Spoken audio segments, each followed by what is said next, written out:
You're so close. You're really this close to making me into a big fan.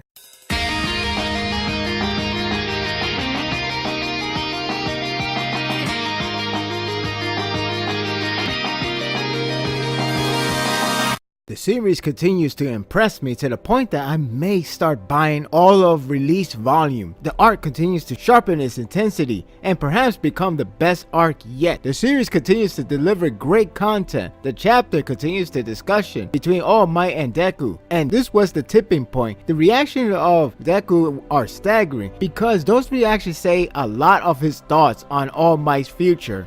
Fear. If there's anything he should have heard, is the timer of his beloved hero's death, let alone knowing the time of anyone's death. The timer isn't concrete, which is even more frightening for us audience. It could happen next year in the series, it could happen in 2 arcs later, or it could happen in this very arc. This brings us a lot of tension for what's to come, and we will be out of our seats when All Might is involved. We don't even know who will kill them in the end. So everything is purely a guessing game. Aside from the reactions of Deku, his words are disheartening. I bought it because of his believable bonding with All Might, not because he's just a hero. Unlike other series where they just find out that their master died, Deku is now engulfed with fear of potentially losing his mentor, hero, and a friend. It's more believable that he recently fought Night Eye and believes his foresight is accurate. So nothing has changed that. All Might's perspective, however, is what took the spotlight. To begin with, it's finally clear that him and Night Eye had fallout when All Might told him that he gave his quirk to Deku, which enraged Night Eye, especially since Deku isn't exactly the best fit. That's why Night Eye took in Muriel, which makes sense on how it all lined up the way it did. What got my attention, however, is how All Might feels about everything. This is the first time that we got to see how he personally feels about it. In the last chapter, he comes off irrational to push too far and quickly find the successor. Here, this is more outspoken and charming. He actually didn't mind to die because he saw it as a passing torch and nothing more than a hero. However, Deku is what changed him, and this is where I thought this bond is very well done. This series has a knack that a small detail can lead to a grander development, and this moment is no exception. Everything he has done with Deku is no longer for the sake of successor, but for the sake of friendship. They both have a reason to live. The way how All Might talks about living has that inspirational tone, like in a Rocky movie or any underdog story with the teacher. The discussion ends more on hoping for the best without the need of a happy ending. All Might feels ashamed that the foresight is becoming a reality, but Deku don't want to accept it and hope to change it. This is challenging. None of them came out happy or reassuring that All Might will live. It's the only way to say everything will be fine.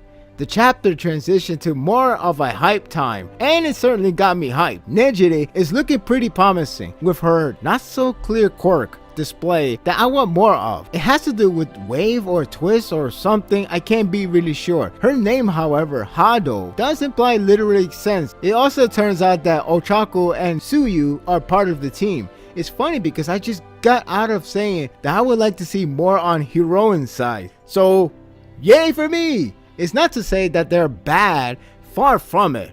It's that they need to have a profound spotlight, and now it's time for it. I am happy that Tsuyu will be joining along as well, so the more the merrier. The visual in this chapter captures the inspiring sense for All Might. You can sense the integrity coming from his words, especially the whispering part. I can't help but image something from Rocky. That transformation was a great touch to add on. Deku's reactions are convincing enough to understand the turmoil of emotions. I like the designs from these heroes. Nejire has twisted hair, so maybe her quirk is Twister. I can't be wrong. Dragon Hero Ryukyu has a neat design as well. I'm hoping to see more of her. I also like the costume of Tamaki, though no idea of his quirk. The fact they're going to team up with Night Eye, the hype couldn't be greater. The training session is over, so it's now the time to get the real feeling of good versus evil. Speaking of evil, the chapter ends on an interesting note with Overhaul and Shigaraki starting a conversation. These villains really change the atmosphere just by their presence alone. Whatever they come to the conclusion is only to add more fuel for the upcoming fire. It's a pretty good engaging chapter. The bond between All Might and Deku continues to be delighting. More characters coming in for this rising tension arc, and the villains are about to add more trouble. This arc could be the one that will make me become a big fan, and it's all thanks to good writing. I'm giving this chapter an 8. Really, this arc seems to be the one that will take me off to the level that I want to collect every volume, and I really see the sense of so much anticipation from this build-up, from this developments. All these things are really good and captivating. This arc is going to be the best. Even if All Might doesn't get involved, let alone whether he gets killed or not, it still has a lot of tension and build that comes from the beginning of this arc, that comes from the previous arcs, and I'm highly engaged by his action. What are your thoughts of this chapter?